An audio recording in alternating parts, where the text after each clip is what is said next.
Wir bei IAP haben es uns zur Aufgabe gemacht, euch mehr über die Kinder- und Jugendarbeit in den USA zu erzählen. Diese Mission bringt uns heute hierher, nach Weimar. Hier in Weimar kommen gerade politische Bildnerinnen aus ganz Deutschland zum Bundeskongress für politische Bildung zusammen. Eine von ihnen ist Grayson. Grayson arbeitet für das Alluvial Collective, eine US-amerikanische Organisation, die im Bundesstaat Mississippi und über die Staatsgrenzen hinaus seit Jahren bahnbrechende Arbeit im Bereich Aufarbeitung und Erinnerungsarbeit leistet. Sie ist also die perfekte Kandidatin, uns heute mehr zu der Frage zu erzählen, wie funktioniert eigentlich Erinnerungsarbeit in den USA? The organization that I work for, which is now called the Alluvial Collective, started through an organization originally called the William Winter Institute. And William Winter was a governor of Mississippi who recognized that Mississippi needed to reckon with its history around racialized violence in a much more productive and direct way. The organization grew out of the President's Initiative on Race, which happened in 1999 under Bill Clinton. And it was a formal process that was very community-led. And our organization grew out of that, which happened in Oxford, Mississippi, in the Deep South. My particular organization focuses on the history of racism and racial violence in the South. So the entry point that we find in engaging with other groups and organizations is often about racism, but it has evolved a lot over the years to encompass other forms of identity or other forms of discrimination and the ways that those intersect. We often find ourselves working in spaces around histories such as the Civil War and the Confederacy and Confederate symbols.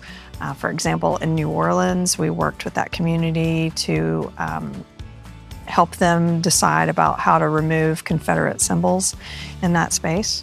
So our organization is very specific in that way, and others focus on other types of topics. And it's really dependent on where in the country, the type of community or area, and what the most resonant issues are in that area. For my organization, we don't want to take anything off the table, so to speak, because what happens in California or Florida or New York also impacts Mississippi, but our entry point is mostly through the history of Mississippi specifically.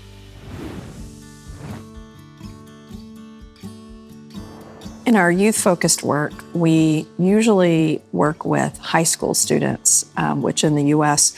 we usually focus on 10th and 11th graders. We do that so that they have some level of maturity and background on the topics, but then they are still able to make an impact in their local communities when they go back as 12th graders and beyond.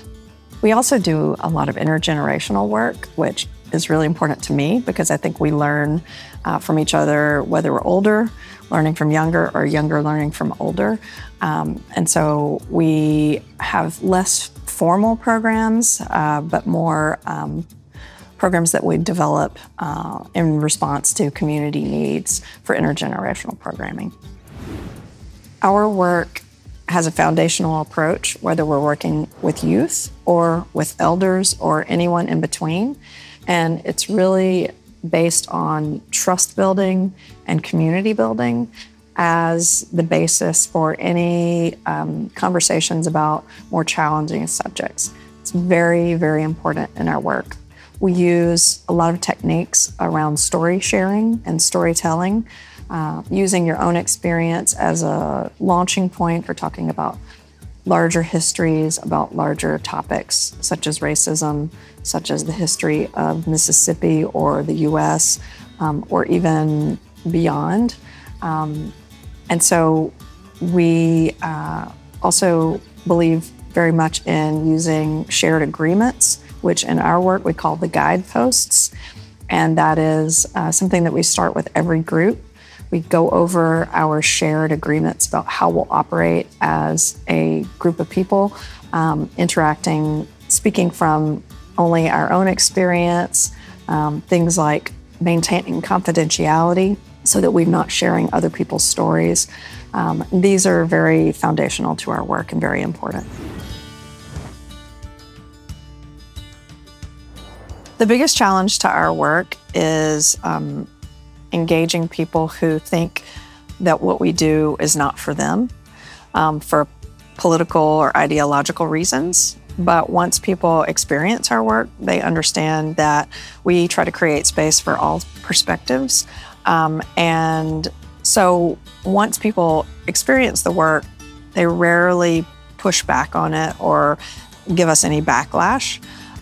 What we often find is just at higher levels of maybe political structures that they think they know what we do. And so they make assumptions about what we do and how we do it.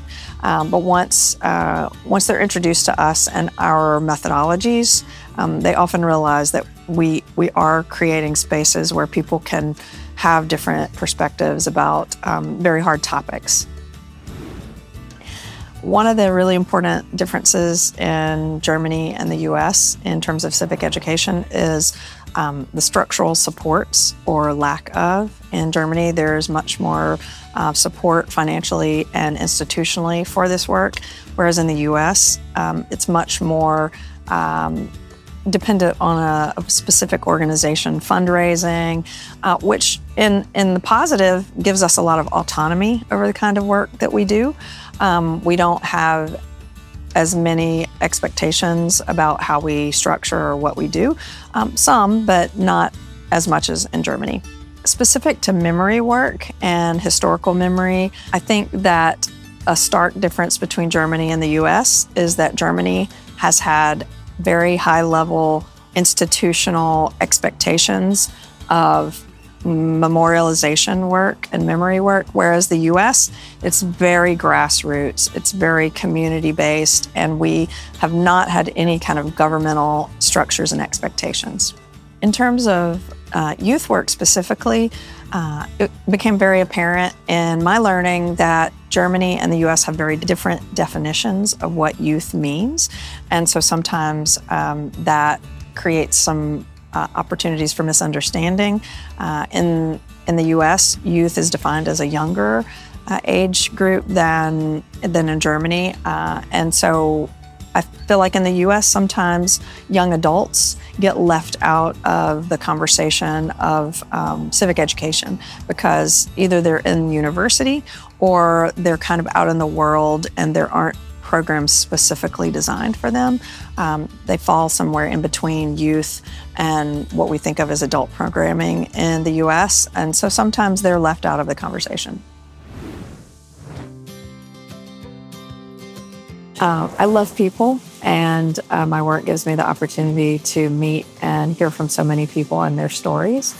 And I love storytelling and story sharing, and that's at the heart of the work that I do. And so it just makes me feel honored when I get to share with so many people and their wonderful stories.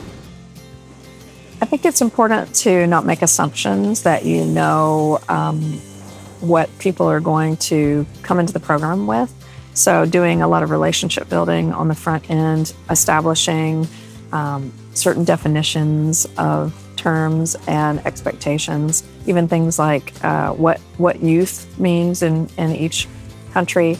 I think those are important ways to start once you have a program developed.